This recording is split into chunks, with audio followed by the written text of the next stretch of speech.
Hello and welcome to another scintillating episode of Conversations with Cavendish, the weekly discussion forum where we bring you some of the most interesting viewpoints in the world.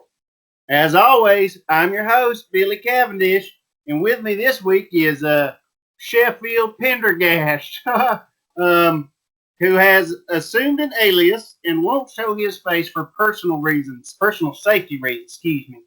Mr. Pendergast represents the Association for the Removal of Synchronized Swimming from the Olympic Ledger of Events, or ARSSOLE for short. Uh, well, where is he? Well, Sheffield, Sheffield, where are you? I'm here. Oh, can you turn your camera on, Sheffield? We're going to protect your identity, so don't worry about that. Sheffield. Oh, okay. I'm Welcome to the program, Sheffield. Now, why is it that you're so against synchronized swimming? well. It's not just me. There's, there's scores of people who feel the same way. Okay. Huh. So, I guess, what do you and your friends have against this Olympic sport? It's shit. Uh, Anything more specific? And also, this is a family show, so if you could keep the swearing down, we'd appreciate it. Oh, you don't need balls to play synchronized swimming.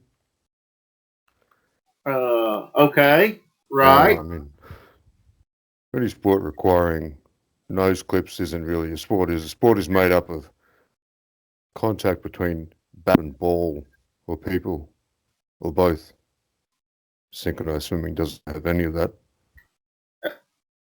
Okay, but surely the definition of a sport is any activity involving physical exertion and skill in which an individual excuse me, and I get tripped up over my words sometimes, but in which an individual or a team competes against another or others for entertainment. I didn't find synchronized swimming very entertaining. Well, I think the entertainment part is just It's your definition, not mine. Sports should require protection from danger. So diving, for example, they have to put protective gear in their trunks and their speedos so they don't go up their arse cracks. Synchronized swimmers don't have them. They just wear clips on their noses. yeah. So can you not at least, even if you don't enjoy watching it, appreciate the skill involved in synchronized movement underwater, the muscle control, breath control, the rehearsal hours it would take to design and perform in this sport? I mean, come on now. No, Well, don't you think there's some skill involved at all? no. Plus, those pansy bitches get more publicity than me, and I actually represented Australia in bobsleigh at the Nagano Olympics.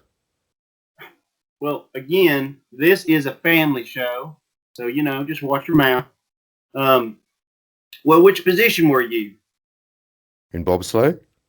Yeah, I mean, which position? Because I hear the guy at the back and the guy at the front. They have all the skill, and they're the ones who determine how well the team does. So where were you sitting in the sled?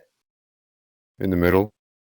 We Huh? had to learn when to lean left and when to lean right. Takes years to master those skills. To master when to lean left and when to lean right. Yes.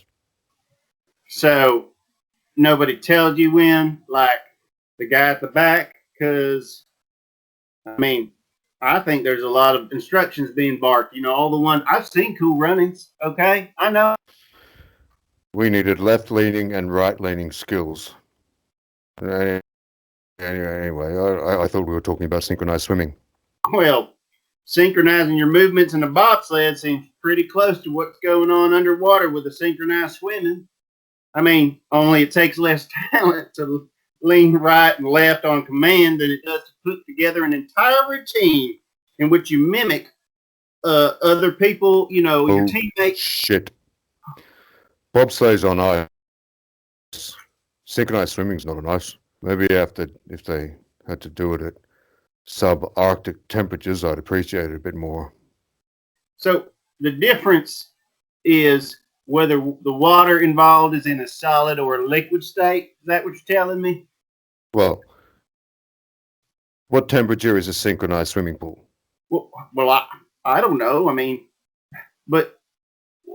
okay. Let's just set that aside. What do you think about figure skating? Is that a sport? I mean, they're synchronized. Seems like a lot more work than catching a ride in a sled. Have you ever been thrown in a capsule of death down a tunnel of ice at 90 miles an hour with no way of stopping and only left and right leaning skills standing between you and certain death? Well, no, but I mean, wouldn't the Olympics be a bit less interesting without these judgment sports, like gymnastics and synchronized swimming, figure skating? People like those things, No. Really? Run fast, jump high, jump far, lift the heaviest. Pretty sports have no place in the Olympics. Well, what about scoring the most points? Like basketball? Yeah. Yeah, that's okay. So then synchronized swimming is about scoring the most points. No.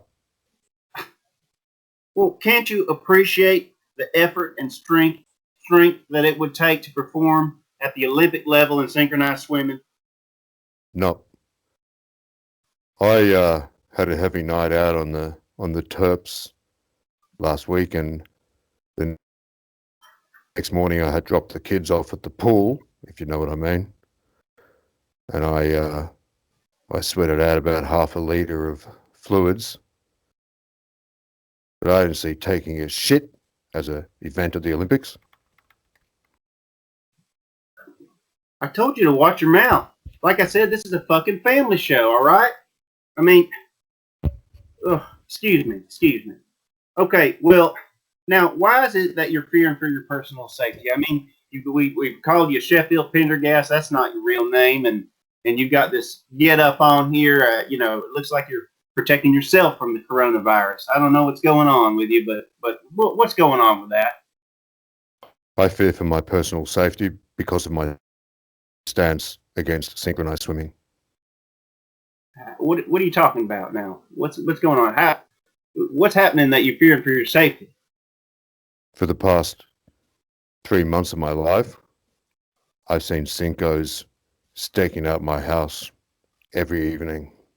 Syncos are what we at ARSSOLE call synchronized swimmers. And there's been Syncos outside of my house staking it out. How do you know that? How do you know they're Syncos? Well, because they usually come in pairs, or sometimes groups of 3 or 4. And when one of them moves their left leg forward, all the others move their left leg forward. And when one of them moves their right arm or swings their right arm, all the others swing their right arm. And they're all wearing nose clips. And they're outside my house. Okay. Well, I think we're going to have to leave it right there. And yet another hour has flown by. Well, I'd like to thank my guest, Mr. Sheffield Pindergast, for his perspectives here on Conversations with Cavendish, and I certainly wish him luck in his crusade. Be sure to tune in next week for another exciting discussion on Conversation with Cavendish.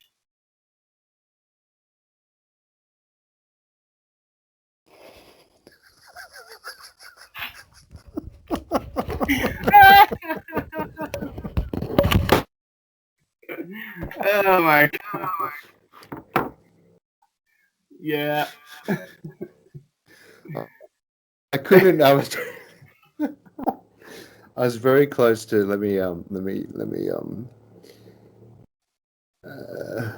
Do I stop